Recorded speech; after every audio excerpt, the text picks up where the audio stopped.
হ্যাঁ এভরিওয়ান, আসসালামু আলাইকুম। Welcome back to my channel. আজকে আমি তৈরি করব চিকেন বল। এটি মূলত চীনের একটি জনপ্রিয় খাবার, বিশেষ করে চাইনিজ কুইজিং ও চাইনিজ রেস্টুরেন্টে এটি বেশ পরিচিত। তবে সময়ের সাথে সাথে এই খাবারটি এখন বাংলাদেশ, ভারত, থাইল্যান্ড অনেকগুলো দেশে জনপ্রিয় হয়ে গিয়েছে, বিশেষ করে চাইনিজ ইন্ডিয়ান ফিউশন ডিশ হিসেবে। তো আজকে এই চিকেন বল বানানোর জন্য আমার লাগবে চিকেন, ধনেপাতা, মরিচের কুচি, স্বাদমতো লবণ, আর লাগবে হাফ চামচ আদা রসুন বাটা। আর যদি ঝালের পরিমাণটা একটু বাড়িয়ে দিতে চান সেক্ষেত্রে কিন্তু মরিচের কুচিটা একটু বাড়িয়ে নেবেন।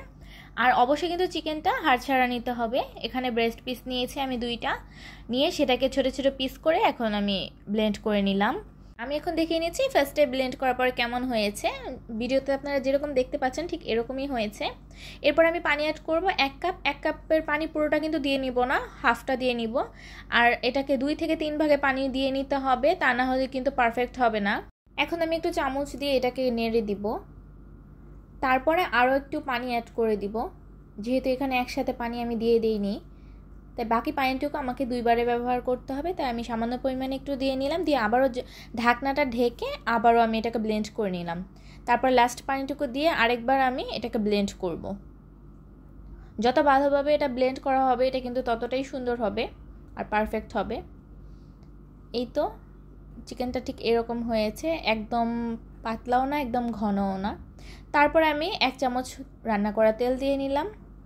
তেলটা দেওয়ার পরে আবার এটাকে মেশাতে হবে, আরেকটু ব্লেন্ড করতে হবে। ব্লেন্ড করে নিয়েছি। এই পর্যায়ে আমি অ্যাড করে দিব কর্নফ্লাওয়ার। আর কর্নফ্লাওয়ারের সাথে অবশ্যই 1 চিমটি খাবার সোডা দিয়ে নেবেন। এই চিকেন বলটা কিন্তু বাইরে থেকে ক্রাঞ্চি আর ভেতরে একদম সফট। এই মজাই তো চাইনিজ ফ্লেভারের আসল পরিচয়। এখন কিন্তু আমার এই চিকেনের মিশ্রণটা একদম রেডি হয়ে গিয়েছে। এটাকে আমি এখন ঢেলে নিব, একটা বাটির মধ্যে ঢেলে রাখবো। আর এটাকে কিন্তু অবশ্যই 1 ঘন্টার জন্য ডিপ ফ্রিজে রাখতে হবে। তারপরে বলগুলোকে তৈরি করব, তা না হলে কিন্তু পারফেক্ট বল হবে না। চাইনিজ রেস্টুরেন্ট নয়, আজ আপনার কিচেনে তৈরি হবে এই হিট ডিশ। এখন আমি এগুলোকে ডিপ ফ্রিজে রেখে দিব। আর ডিপ ফ্রিজ থেকে কিন্তু 1 ঘন্টা পর বের করে নিয়েছি। আর এখানে যে পানিটা দেখতে পাচ্ছেন এই পানিটা কিন্তু আগে থাকতে আমি গরম করে নিয়েছি, সাথে লবণ দিয়েছি। তারপর চুলার আঁচটা একদম লো হিটে রেখে আমি চিকেন বলগুলোকে দিয়ে নিলাম। এখন এটাকে 10 মিনিটের মতো একটু বয়েল করে নিব। আর চুলার আঁচ কিন্তু কোনোভাবেই বাড়ানো যাবে না, তাহলে কিন্তু চিকেনটা একদম হার্ড হয়ে যাবে আর ভিতরে যে সফটনেসটা সেটা থাকবে না। এই জন্য চুলার আঁচ একদম লো হিটে রেখে এটাকে বয়েল করে নিতে হবে। এই কাজটা কিন্তু খুব সতর্কভাবে করতে হবে, তা না হলে কিন্তু এই বলগুলো ভেঙে যাওয়ার চান্স থাকবে এবং ভিতর থেকে জুসি হবে না, উপর থেকে একদম হার্ড হয়ে যাবে, খেতে ভালো লাগবে না, যেটাকে বলে পারফেক্ট একটা বল তৈরি হবে না।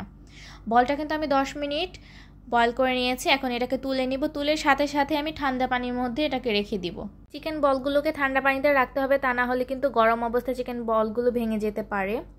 আর ঠান্ডা পানির মধ্যে রাখার ফলে কিন্তু এই চিকেনের উপরের অংশটা অনেকটা টাইট হয়ে যায়, যার ফলে ফ্রাই করলে বাইরের ক্রিস্পি আর ভেতরটা নরম থাকে আর একদমই ভেঙে যায় না। এই তো আমি পানির মধ্যে রেখেছি, দেখিয়ে দিলাম। তারপর এটাকে আমি সাসলিকের কাঠের মধ্যে নিয়ে তারপর আমি ভেজে নিব। আর এর আগে আমি একটা সস রেডি করব। দিয়েছি টমেটো সস, আর রান্না করা তেলটা কিন্তু আগেই দিয়ে নিয়েছি। তারপরে দিয়ে দিব হচ্ছে ওয়েস্টার সস। সসের পরিমাণটা আপনারা আপনাদের পছন্দ মতো দিয়ে নেবেন। তারপর আমি দিব রেড চিলি সস। আর এর সাথে কিন্তু আপনারা চাইলে সয়া সস আর অন্যান্য যে সসগুলো থাকে সেগুলো ব্যবহার করতে পারেন। সসগুলো দেওয়া হয়ে গেলে এর মধ্যে আমি চিকেনের বলগুলোকে দিয়ে নিব।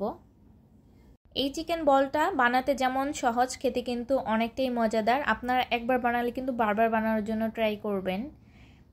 আমি কিন্তু চিকেন বলগুলো সব একসাথে দেওয়ার ট্রাই করছিলাম, তবে সবগুলো একসাথে জায়গা হবে না, তাই আমি কিছুটা পরে ভেজে নিব আর বাকিটা এখন এখানে দিয়ে নিচ্ছি।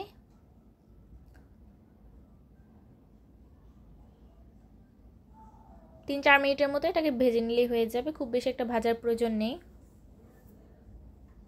চিকেন বলের নাম শুনলেই যেন জিভে জল চলে আসে, তাই আজ বানাচ্ছি একদম পারফেক্ট একটা রেসিপি চিকেন বলের। আশা করছি আপনারা সবাই এনজয় করবেন। এই তো চিকেন বলগুলো আমার ভাজা হয়ে গিয়েছে, এগুলোকে আমি তুলে নিলাম এবং বাকি বলগুলোকে আমি ভেজে নিব।